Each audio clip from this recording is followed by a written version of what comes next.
When will First Nation women receive the same attention any other Canadian woman does when they are being treated unjustly?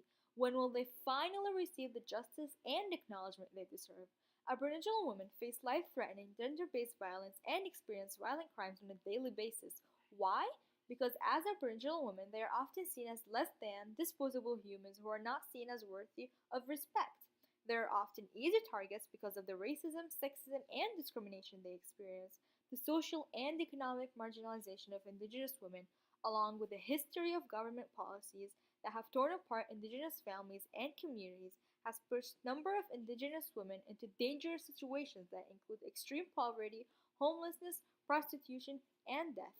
Yet, when they are beaten up or killed, there tends to be very little outcry or calls for justice. In fact, in 2013, RCMP released a report revealing 1,181 cases of missing and or murdered Indigenous women and girls. Yet nearly half of these cases in database remain unsolved, specifically 47%. Native Women's Association of Canada has found that only 53% of murder cases involving Aboriginal women and girls have led to charges of homicide. This is dramatically different from the national clearance rate for homicides in Canada, which was last reported as 84%. The number of missing and murdered Aboriginal women and girls in Canada is ridiculously high. NDWAC research indicates that between 2000 and 2008, Aboriginal women and girls represented approximately 10% of all female homicides in Canada. However, they only make up 3% of the female population in Canada. At what point do Canada's First Nations run out of patience? They have heard over and over again promises that their lives are going to be improved, yet the huge majority of them remain at the margins of society. It took an international human rights organization, Amnesty International, to bring Canada's dubious human rights record to light.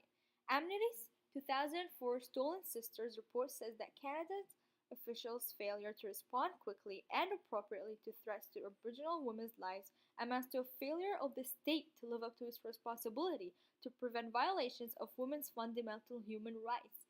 Amnesty goes on to say that the studies of policing in Canada have concluded that Indigenous people as a whole are not getting the protection they deserve. Aboriginal women's organizations, including the Native Women's Association of Canada, have long spoken against this epidemic of violence against Aboriginal women and children. They believe that the incidents that have come to light are part of a larger pattern of violent assaults, murders, and disappearances of Aboriginal women across Canada. NWAC has estimated that over the past 20 years, more than 500 Indigenous women may have gone missing suspiciously or been murdered. Amnesty points out that numerous commissions and official inquiries have put forward extensive lists of recommendations and reforms. However, many of these recommendations have not been implemented, and police forces have often failed to provide an adequate standard of protection, especially and most specifically for Aboriginal women. The handling of the issue by Canadian officials has been so poor that in October 2004, Amnesty International issued a Stolen Sisters report condemning the terror and suffering that has been inflicted on Indigenous or Aboriginal women and their families across Canada and calling on the Canadian government to address the issue. Violence against women, and certainly violence against Indigenous women, is rarely understood as a human rights issue to the extent the governments, media, and the general public do not consider concerns about violence against women. It is more frequent for it to be described as a criminal concern or social issue. It is both of those things, of course, but it's also very much a human rights issue. Women have the right to be safe and free from violence. Indigenous women have the right to be safe and free from violence too. When a woman is targeted for violence because of her gender or because of her indigenous identity, her fundamental rights have been abused.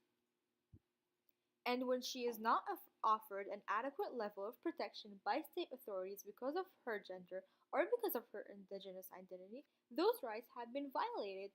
Finally, despite assurances to the contrary, police in Canada have often failed to provide Indigenous women with an adequate standard of position. To put the cherry on top, there are no national data sources regarding missing persons in Canada.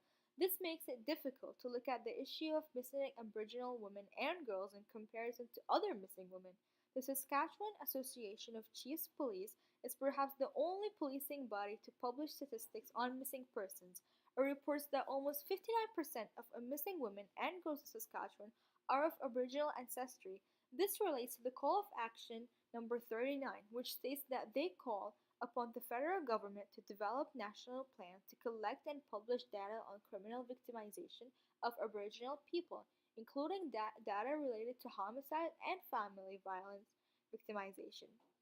In January 2017, the Federal Department of Justice's Research and Statistics Division released Indigenous Overrepresentation in the Criminal Justice System.